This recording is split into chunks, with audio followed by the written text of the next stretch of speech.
Satoshi Nakamoto कौन है और अभी तक सामने क्यों नहीं आया? अगर सतोशी नाकामोटो वाकई इतनी बड़ी इन्वेंशन करके गया है जो कि फाइनेंशियल सिस्टम को बदल सकती है, तो आज तक वो आके अपने बिटकॉइन का केस क्यों नहीं लड़ता कि इसको एक न्यूट्रल करेंसी के तौर पे माना जाए। और अब गूगल कह रहा है कि क्वांटम कंप्यूटिंग आने वाली है जो 9 मिनट के अंदर अंदर आपके सारे बिटकॉइन चुरा लेगी। तो अब भी वो क्या सामने नहीं आएगा, अपने वॉलेट में से फंड ट्रांसफर नहीं करेगा जब उसके वॉलेट को ये खतरा होगा? आधा सच आपने सुना है, आधा सच मैं आपको बता देता हूं।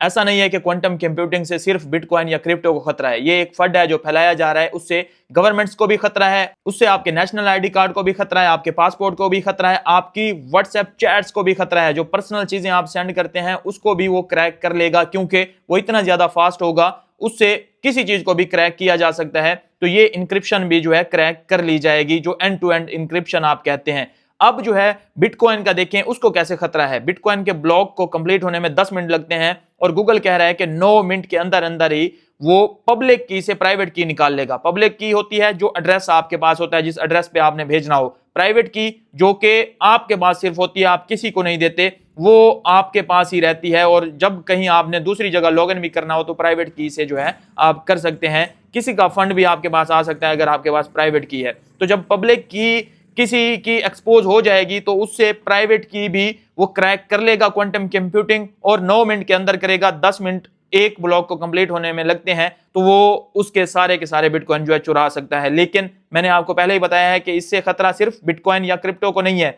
बहुत सी जो है ब्लॉकचेन अपने आप को क्वांटम रेजिस्टेंस बना रही हैं, लेकिन बिटकॉइन के ऊपर ही ज्यादा बात क्यों की जाती है? XRP हो गया और इथेरियम भी हो गया, बाकी भी बहुत सी ब्लॉकचेन हो गई, वो अपने आप को क्वांटम रेजिस्टेंस बना रही है। लेकिन XRP अपने अंदर ही एक बैंक है, 50% सप्लाई खुद ही होल्ड करता है। कब जो है वो डंप कर दे, कब पंप कर दे, कोई समझ नहीं आती। आपके इथेरियम फेवरेट जो है उसकी बात करें तो वो जो है किसी के फंड सीज कर सकता है। उसमें जो सीजी अभी बुक लिख रहा है कि फ्रीडम ऑफ मनी, जैसा कि वो उसमें BNB का भी कहेगा, बाइनांस का भी कहेगा, लेकिन वो चीजें सेंट्रलाइज्ड हैं। अभी आप देखें जो BNB ब्लॉकचेन पे है उसके ऊपर भी बहुत से फंड जो है सीज किए गए हैं। बहुत सी 16 ब्लॉकचेन, जिसमें बायबिट का एक आर्टिकल निकल के आया था कि 16 ब्लॉकचेन ऐसी हैं, सुई हो गई, अपटोस हो गई, जिनमें हिडन फीचर है कि किसी के फंड भी सीज किए जा सकते हैं। स्टेबल कॉइन में भी टेथर हो गया, USDC हो गया, ये सारे के सारे जो है किसी के फंड भी सीज करने की एक हिडन फीचर रखते हैं। लेकिन बिटकॉइन आपको ऐसी फ्रीडम देता है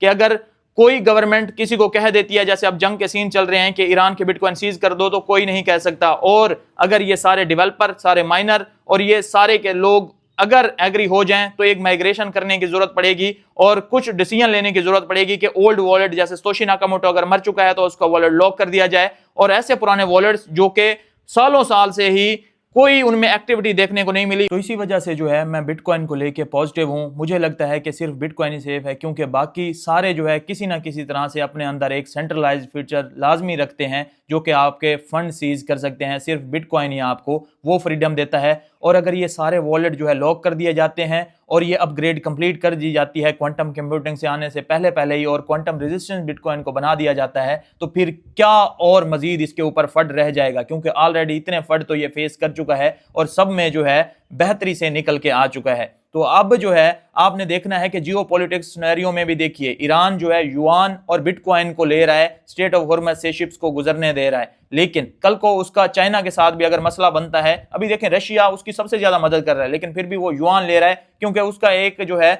अलग सिस्टम है, वो स्विफ्ट को यूज नहीं करता। अब कल को जो है अगर चाइना के साथ भी मसला पैदा हो जाता है, क्योंकि कभी भी आपस में दोस्तों की भी लड़ाई हो जाती है, तो कल को जो है युआन भी छोड़ के तो कौन लेगा? साथ में एक न्यूट्रल करेंसी बिटकॉइन ही उसको नजर आ रही है, जिसको जो है USA कल को उठ के कहता भी है कि ये हमने सीज करना है, तो कोई सीज नहीं कर सकता।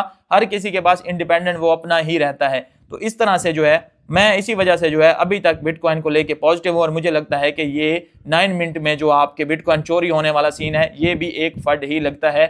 और आगे चल के जो है देखते हैं क्या होता है। बहरहाल थोड़ा सा एक थ्रेट मौजूद है, लेकिन अगर ये थ्रेट बिटकॉइन पे है तो सारी governments, banks, national ID card, आपका डाटा, सब के ऊपर ही थ्रेट है, क्योंकि क्वांटम कंप्यूटिंग बहुत ज्यादा पावरफुल होने वाला है और तबाही मचा देगा जब आया।